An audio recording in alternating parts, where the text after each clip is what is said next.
All right, so get ready because today we're diving into some seriously wild claims. Oh, I love wild claims. Spill it. Okay, well, we're looking at this YouTube video by this guy, Boyd Bushman. Okay.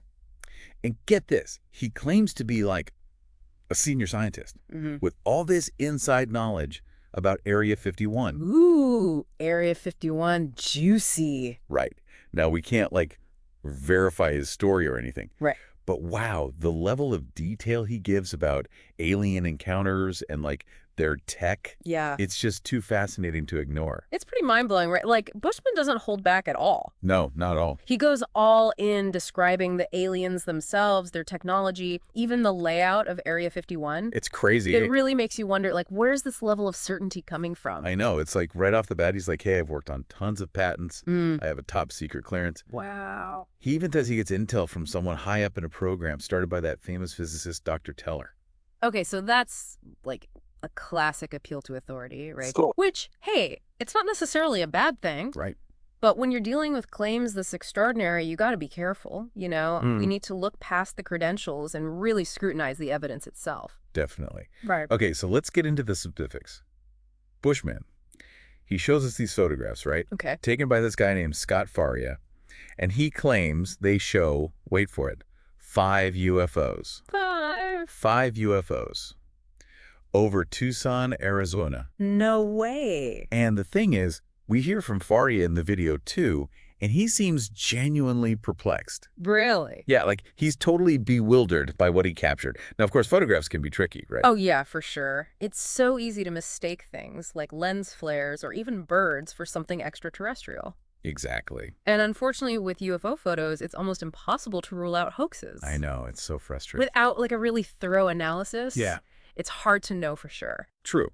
But then Bushman goes on to describe the aliens themselves, and this is where things get really interesting. He says they're about 4.5 to 5 feet tall, with 3 backbones and webbed toes. Hold on. 3 backbones. 3 backbones. And get this, he even says they can live to be over 200 years old. Wow, 3 backbones. I mean, that really challenges everything we know about vertebrate evolution, right? I know. On Earth, the backbone or spinal column, it's like such a fundamental structure. Right. So to think of a creature with 3 of them, it really makes you wonder, could this be an example of like convergent evolution? Ooh, what do you mean? Well, maybe on another planet, life took a completely different path Oh, interesting. and ended up with a similar but totally unique solution. Right. It's fascinating to consider. That's wild. And it gets even weirder because Bushman claims these beings communicate telepathically Telepathically. and that he actually witnessed the spirit of a deceased alien, like hovering near his friend. Wow, a spirit. Have there been similar accounts of like alien spirits in ufology? You know, there actually have been. Some researchers, they suggest that if these beings are as advanced as claimed, their understanding of consciousness could be like way beyond ours. It's a really interesting idea. Yeah, and maybe, just maybe, what we perceive as a spirit is just a manifestation of their advanced consciousness, like interacting with our reality. Right, it's like maybe we just don't have the framework to even comprehend it. Exactly. It's a pretty fascinating concept, but also like incredibly difficult to study or prove. Oh, absolutely. It really blurs the lines, between science fiction and reality. Totally. But hold on, because Bushman then jumps into explaining how their UFOs actually work. Okay, how do they work? Well, he starts talking about this anti-gravity technology Anti-gravity. and throws around all these terms like telluride plating and germanium. Okay, those are real things, but He even demonstrates this quartz crystal, and it like seemingly loses weight when he puts fragments of a UFO underneath it. yeah. So could these materials actually have like anti-gravity properties? Well, telluride, it's this brittle silver-white metalloid, and it's often used in semiconductors. Okay. And germanium, too, is a metalloid with similar properties. That's- But the idea of them having anti-gravity properties, that's where things get really tricky. How so? Well, anti-gravity, as far as we understand it, would require manipulating these things called gravitons. Abaddon. They're these hypothetical particles that we haven't even discovered yet. And Bushman doesn't really explain how these materials could achieve that. Right. Honestly, it sounds a bit like something you'd see in a magic show. Oh, you know what? Now that you mention it, I did see a magician make things levitate once. Yes. See, so Is there any way to be sure that Bushman's demonstration wasn't just a clever trick? Hmm, good point. It's possible, right? Yeah. Without knowing more about his setup, his methods, it's impossible to say for sure. Right. But it's important to remember that stage magic relies on deception, misdirection. We can't automatically assume that's what's happening here. Right, right. But it's good to keep in mind just a healthy dose of skepticism. Good point. So let's say, just for fun, that Bushman isn't pulling our leg and this anti-gravity technology is real. Okay, I'm game. Where does it lead us? Well, according to him, straight to Area 51. He claims that there are American citizens working alongside these aliens trying to reverse engineer this technology. And that's where things start to get a little dark. Because Bushman says that 39 Americans have died during these attempts, Yeah. including 19 in a recent incident. They tried to fly a conventional aircraft like a regular plane near a UFO, and he says that the UFO's defenses reacted poorly and, well, you can probably imagine the outcome. Oh, wow. That's a chilling thought. But it doesn't really make sense, though, does it? What do you mean? I mean, if this technology is so powerful, why would it be vulnerable to something as simple as a regular aircraft? That's a really good point. I mean, wouldn't a civilization capable of interstellar travel have way more advanced defense mechanisms? You'd think so, right. It does raise some inconsistencies in Bushman's narrative. Like, on one hand, he's saying these aliens are benevolent, they've shared their technology with us. Right. But on the other hand, we have these incidents where their technology seemingly turns deadly. Exactly. It's hard to reconcile the two without more information. It definitely adds to the mystery. Definitely. And to make things even more complicated, Bushman claims that Area 51 is collaborating with Russia and China on this UFO research. Wow. Okay, well, international collaboration in science, that's not unusual, right? Mm-hmm. But when you're talking about technology that could literally change the world, it raises some serious questions. Like what? Well, what are their motivations? Is it purely scientific? Mhm. Or are there, like, geopolitical factors at play? And if they are collaborating, why all the secrecy? It's also cloak and dagger, isn't it? But then, just when you think it can't get any weirder, Bushman drops another bombshell. He tells this story, allegedly from a Navy test pilot. And this pilot claims to have shot down a UFO back in 1947. Whoa! 1947? Yeah, and the pilot, he describes the whole encounter in vivid detail. The spongy floor of the craft, the dead aliens inside, his decision to keep it all a secret. Does this sound familiar? Oh, it totally reminds me of the Roswell incident. Right. There are like a million theories about what really happened there. Oh, I know. But this pilot story, if it's true, it just adds another layer of intrigue to an already mysterious event. It makes you wonder, could what was dismissed as a weather balloon actually have been something far more extraordinary? Exactly. You know what's really interesting? What's that? This pilot story, it kind of ties into one of Bushman's more intriguing claims. Oh, which one? Well, he spends a big chunk of the video talking about these experiments he supposedly did on fragments of UFO material. Oh, wow. Like actual pieces. Yeah, and he's not just, like, looking at them. He's taking these things into labs at Lockheed. No way. He's using equipment, voltmeters, even hooking them up to power sources. It's like he's treating these fragments like scientific specimens. Right. It's pretty wild. So what did he find out? Well, he describes this one experiment where he puts, like, 3 tiny pieces of this material under a quartz crystal on a scale. Oh, And the scale reads 100 grams. Then when he takes the fragments away, it jumps to 650 grams. wait, what? Yeah, he claims it proves their anti-gravity properties. It's a pretty compelling visual, I have to admit. It is, but scientifically, it's a bit of a head-scratcher. Yeah. Like, first of all, what are these fragments even made of? Yeah, good question. And how is the supposed anti-gravity effect being measured and controlled? Right. We need way more detail about his methods and some independent verification before we can take this at face value. Right? Sure. It's pretty out there.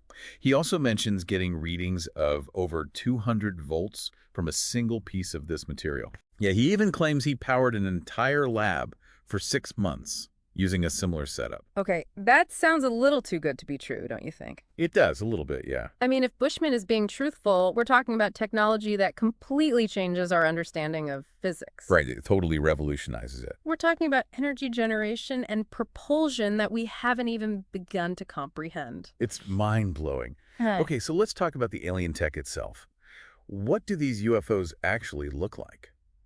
Well, Bushman describes them as being about 38 feet in diameter, Okay. capable of silent, incredibly fast flight. Wow. He even shows pictures of them, both on the ground and in the air. Really? Yeah, with glowing undersides when they're powered up. That's so cool. He also mentions these motherships, which are supposedly much larger and act as carriers for the smaller craft. Oh, wow. The idea of motherships has been around in UFO lore for decades, right? Oh, yeah, for sure. It implies a level of organization and technology that's just mind-boggling. Totally. It makes you wonder, what are they doing here? Where do they come from? And what are their goals, you know? Are they just watching us? Or is there something more to it? Exactly. It's a big mystery. It is. Bushman even talks about how they travel through space. He shows this picture of what he claims is Earth, seen from space, with Jupiter, Saturn, and Mars in the background. Wow. He suggests they use some kind of faster-than-light travel, allowing them to travel 68 light years from their home planet to Earth in just 45 years. Faster than light travel, that's like the holy grail of space exploration, right? Totally. But is it even possible? Well, scientifically speaking, it's incredibly speculative. Einstein's theory of relativity says nothing can travel faster than the speed of light. Right. But there are these theoretical concepts, like wormholes, that suggest ways to maybe, possibly, get around that limit. Oh, interesting. So maybe it's not completely impossible? Maybe, but we're a long way off from proving it. I guess so. It's mind-boggling to even think about. Yeah. And it's not just the travel. Bushman goes into the details of their propulsion system, too. How so? He talks about this anti-gravity technology again and how these UFOs don't need wheels or landing gear because they just levitate. He even shows a picture of a neodymium magnet floating above a piece of germanium, claiming this demonstrates the anti-gravity effect. Have we ever observed anything even remotely similar to that in our own scientific research? I don't think so. I mean, the idea of manipulating gravity to achieve lift and propulsion has been around for ages, right? Oh, yeah. But we haven't really replicated anything close to that in a controlled setting. Not that I'm aware of. So if Bushman's claims are true, we're talking about a complete paradigm shift in physics. Absolutely. It really makes you wonder, doesn't it? Even if a small fraction of what he's saying is accurate, what does that mean for us? Right. Are we about to experience a technological revolution? Or are we just seeing things that are beyond our comprehension right now? I don't know. It's crazy to think about. So we've covered a lot here. UFOs, aliens, anti-gravity technology, secret government programs. What's the most important thing to remember from all of this?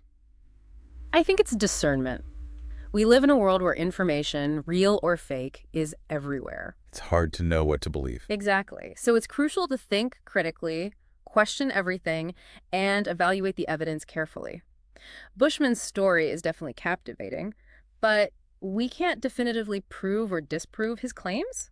Right. But we can analyze the information, weigh the evidence, and draw our own conclusions. It's about finding a balance, right, between being open-minded and being discerning. Exactly. We don't want to dismiss extraordinary claims just because they challenge what we know. Right. But we also don't want to just accept everything we hear. I agree. Ultimately, the value in exploring these kinds of topics lies in the questions they raise, the possibilities they spark, and the way they expand our perspectives. Well, we like that. Bushman's story, whether it's true or not, it reminds us that there's so much we don't know about the universe. It encourages us to stay curious, keep asking questions, and remain open to the mysteries out there. You know, we've talked about UFOs, aliens, advanced technology, even government secrets. But there's one more part of Bushman's story that we haven't touched on yet. Oh, what's that? Something that adds another layer of complexity to all of this and raises even more questions about reality itself. Oh, this is getting good. Okay, so we've talked about UFOs, aliens, super advanced technology, even secret government stuff. Yep, it's been a wild ride. But Bushman's story, it takes an even more unexpected turn. Where does he go from there? He starts talking about these alien spirits or souls. Whoa, hold on. Alien souls? Yeah, he actually claims to have captured a photo of one. A photo of an alien soul. Yeah. Seriously? Yeah, he says it's a deceased alien spirit hovering near his friend just days after the alien passed away. Okay, that's a little creepy. I know, right?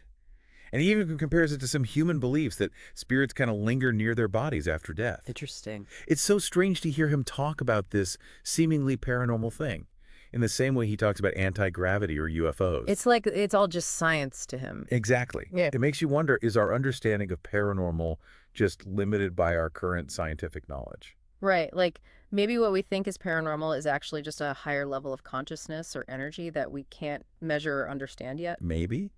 He even suggests that if these beings are as technologically advanced as he claims, their understanding of consciousness and the afterlife might be equally advanced. It's a fascinating idea, for sure. It raises all these questions about the nature of existence, the interconnectedness of life, and whether consciousness can actually transcend what we know. It's definitely a lot to take in. It is. So after this deep dive into all of Boyd Bushman's claims, where do we land? We've gone from Area 51 to the nature of the soul. What's the takeaway here? Well, I think the most important thing is to remember that we're dealing with just one source, and an unverified source at that. Right. We can't just take his word for it. Exactly. Bushman's story is definitely fascinating and it makes you think, but we have to be skeptical. We can't prove or disprove anything he says, but we can look at the information, consider the evidence, and come to our own conclusions. It's about finding that balance, right, between being open-minded and being critical. Absolutely. We shouldn't dismiss incredible claims just because they challenge us. Right. But we also shouldn't just believe everything we hear. Exactly. I think the real value in exploring these topics is in the questions they raise, the possibilities they open up, and how they expand our perspective. Yeah, I agree. Bushman's story, whether it's true or not, reminds us that there's still so much we don't know about the universe and our place in it. It's a good reminder to stay curious, keep asking questions, and be open to the mysteries out there. Well said. And on that note, we leave you with this. If even a tiny bit of what Wade Bushman told us is true, what does it mean for us, for technology, and for what we think is real? Keep exploring, keep questioning, and as always, keep searching for the truth. We'll see you next time.